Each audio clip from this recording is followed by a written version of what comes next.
Hi అండి. Welcome back to our channel tasty once. ఈరోజు వీడియోలో చూపించబోతున్న రెసిపీ వచ్చేసి గోదావరి స్టైల్లో చికెన్ ఫ్రై అయితే చూపించబోతున్నాను. ఇలా ఒకసారి చేసి చూడండి, టేస్ట్ అయితే చాలా బాగుంటుంది. ఈ చికెన్ ఫ్రై మంచి టేస్ట్గా రావాలి అంటే దీనికి ఒక సీక్రెట్ మసాలా అయితే ఉందండి. సో వీడియోని ఎక్కడ స్కిప్ చేయకుండా ఎండ్ వరకు అయితే చూసేయండి. మరి ఇంక లేట్ చేయకుండా ఈ చికెన్ ఫ్రైని ఎలా ప్రిపేర్ చేసుకోవాలో చూసేద్దాం. ఇక్కడ నేను 1 కేజీ వరకు చికెన్ అయితే తీసుకుంటున్నాను.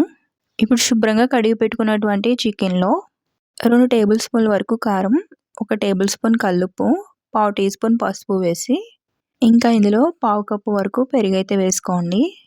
ఇంకా దీంట్లోనే గుప్పెడంత కరివేపాకు, ఒక ఫుల్ నిమ్మకాయని ఇలా స్క్వీజ్ చేసి అయితే వేసుకుని మొత్తం ఒకసారి అంతా ఫుల్గా మిక్స్ చేసుకోవాలి. ఇలా చికెన్కి ఫుల్గా మసాలాలన్నీ పట్టించి ఒక 1 అవర్ పాటు డీప్ ఫ్రిడ్జ్లో పెట్టి మ్యారినేట్ చేసుకోవాలి. ఇంక ఇప్పుడు చికెన్ ఫ్రైలోకి మంచి టేస్టీ మసాలా అయితే ప్రిపేర్ చేసుకుందాము. ఎండుమిర్చి, దాల్చిన చెక్క, యాలకులు, మిరియాలు, ధనియాలు, మరాఠీ మొగ్గ, జీలకర్ర, సోంపు వేసి వీటన్నిటిని కూడా బాగా ఫ్రై చేసుకోండి. మంటను లో ఫ్లేమ్లో పెట్టుకుంటూ ఇవన్నీ వేసి దోరగా అయితే ఫ్రై చేసుకోండి. ఇవన్నీ ఫ్రై అయిపోయిన తర్వాత ఇంక ఇప్పుడు లాస్ట్లో గసగసాలు అయితే వేసి వేయించుకుందాము. ఇక్కడ నేను 2 టేబుల్ స్పూన్స్ వరకు గసగసాలు అయితే వేస్తున్నాను. ఇంక ఇప్పుడు వీటిని చల్లారనిచ్చి మిక్సీ పట్టుకోవాలి. నెక్స్ట్ కడాయిలో 3 టేబుల్ స్పూన్స్ దాకా ఆయిల్ వేసి హీట్ చేసుకోండి.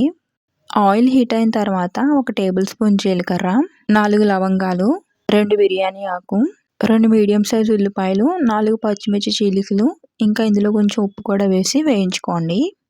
ఎక్కువసేపు ఏమీ ఫ్రై చేసిన అవసరం లేదు. 2 నిమిషాల పాటు మూత పెట్టి మగ్గించుకుంటే ఈ విధంగా మగ్గుతాయి. చూడండి, జస్ట్ లైట్గా కలర్ చేంజ్ అయితే సరిపోద్ది.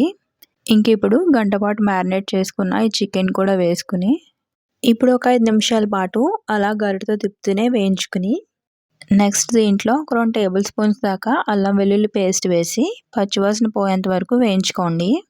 ఇప్పుడు దీంట్లో ఇంక వాటర్ ఏమి కూడా యాడ్ చేయని అవసరం లేదండి.